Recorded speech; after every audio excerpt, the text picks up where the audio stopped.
you ever wanted to find the perfect oceanside vacation?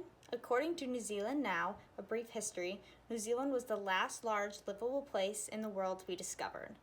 Now, many people choose New Zealand to visit for many reasons or simply as a romantic getaway or family vacation destination.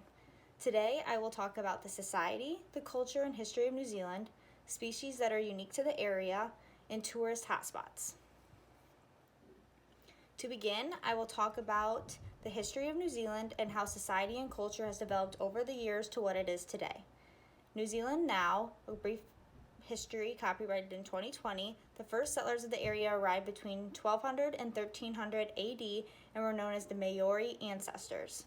The Maori ancestors stumbled upon New Zealand while they were exploring the Pacific Ocean. The first European to arrive in New Zealand was a Dutch explorer named Abel Tasman in 1642. Because the Dutch were the first ones to arrive in New Zealand, the Dutch language is where New Zealand actually got its name because the mapmaker who named the island was New Zealand. The Dutch were then followed by the British and the French over 100 years later. In 1893, New Zealand was known to be the first country that granted all women the right to vote, followed by becoming an independent dominion in 1907. New Zealand is very culturally diverse. You can see, as I have on slide 4, that there's a pie chart that shows you the religion breakdown and everything else I will be covering. According to a census in 2013, 25% of the people living in New Zealand were born abroad, 15% are from the Maori ancestors, around 12% are Asian, and over 7% are from Pacific Island. The top 4 languages spoken in New Zealand are Samoan, Maori, English, and Hindi. In New Zealand, according to the World Trade Press, New Zealand Society and Culture published 2012, the people are known to be extremely friendly and outgoing. They are also known to have amazing social skills and are very hospitable towards their visitors. New Zealand people enjoy those who are very upfront and open and honest and trusting and always are down to have a good laugh and have a good sense of humor. The common greeting is a handshake with a smile. They are very friendly, but they're not too touchy. The predominant religion in New Zealand, taking up over 50% of the population, is Christianity. In the pie chart, you can see that there are many different types of Christianity, and they are broken down in there. The other vast majority are non-religious, which you can also see on the pie chart on slide 4, that make up about 10% of the population. Based off the religions, the only official holidays of New Zealand are Christmas, Good Friday, and Easter. Now that I have told you about the history, society, and culture of New Zealand, I would like to share some of the unique species of New Zealand. Ephites are very popular throughout New Zealand because they thrive in tropical climates, according to Lang and Blackwell, Plants of New Zealand, published 1907. According to Tierra, species unique to New Zealand, published 2007 by Brockie, many of the animals and plants that are found in New Zealand are not found anywhere else. That makes them an endemic species, meaning that they are only found in New Zealand, nowhere else. The reason that these species are specific for the country is because the country is isolated from other land masses, so it's hard for them to spread to other countries. The number of native land-based animals and plants is guesstimated to be around 70,000 species. Being that New Zealand has been densely forested for the last 10,000 years, majority of the land animals are land animals that live into the forest. Forest birds have been and still are the most dominant native form of animal life in New Zealand, and of the land mammals, the majority of them are native to the country. A once popular native bird, the moa, had been adapted and were able to survive by browsing tall shrubs like that of tall animals such as a giraffe. Polynesians then hunted the moas and other birds, leading them to extinction. So moas are not around anymore. Today, species have been dwindled down to only around 20 bird species, 4 frog species, 80 lizard species, and over 20,000 insect species that are found in the forest habitat. Outside of the forest line, there are 3 major birds that live in New Zealand. This consists of the tiny rock wren, the native pipit, and the South Island's large key parrot.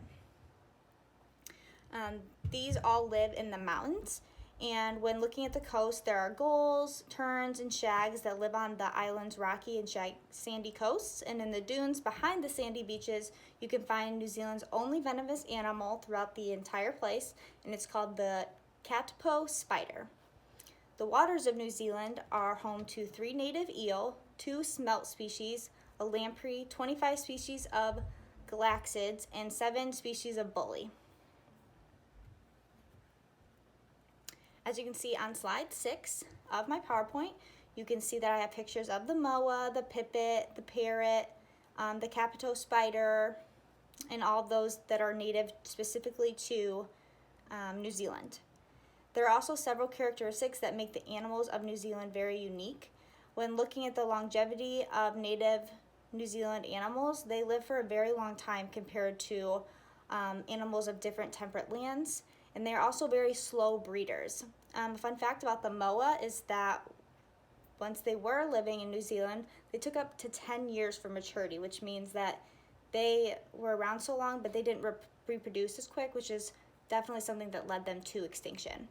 And another unique characteristic is many of the birds are flightless due to the lack of predatory threats that are around the area in New Zealand. The animals of the region also tend to be dull in color and are very adaptive to diverse lifestyles and habitats.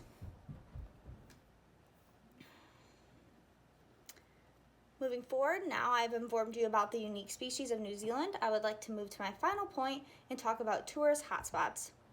According to Harrington's 101 Accessible Vacations, published in 2008, New Zealand's North Island is considered budget-friendly and has gorgeous scenery. On slide 7, you can see that I have a picture of the Waitangi Treaty grounds that covers my first point, North Island. New Zealand's North Island is considered budget-friendly and gorgeous, and it consists of many things to do, such as shopping, variety of local dining places, and sporting outings. In the North Island, you will find New Zealand's most historic sites, which is pictured on slide 7, the Waitangi Treaty Grounds. Here you can take canoes out and get a good feel for the cultures as you ride down the coast. When looking for family-friendly destinations, the South Island of New Zealand is a great place to be. Lake Tekapo is a place to stop that includes the Church of the Good Shepherd, which is pictured on slide 8. Walking tracks, amazing stargazing because the sky is so open and beautiful and you're in the middle of the ocean. And if you're wanting to get out in the water, Waikana is a great place to go sailing, kayaking, hiking, and just all around on the water.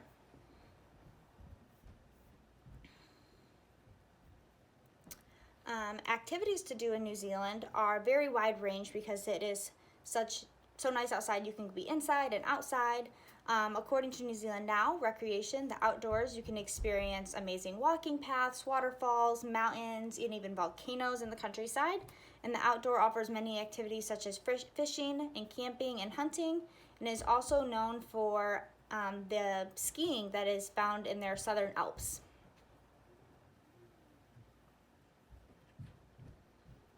So if you're ever looking to plan a trip to New Zealand or try to find a tropical vacay, you definitely need to check out New Zealand. And New Zealand Now is a website that can help you with all of your questions and help you completely lay out your itinerary because it's a very helpful website. Today I explained the society and culture in New Zealand, unique species to the land, and tourist hotspots throughout the island. Starting out as a remote island that no one had been to, New Zealand is now one of the most popular tropical vacation spots in the world for family destinations and even romantic honeymoon destinations. Next time you're looking for a change in weather, be sure to check out flights to New Zealand.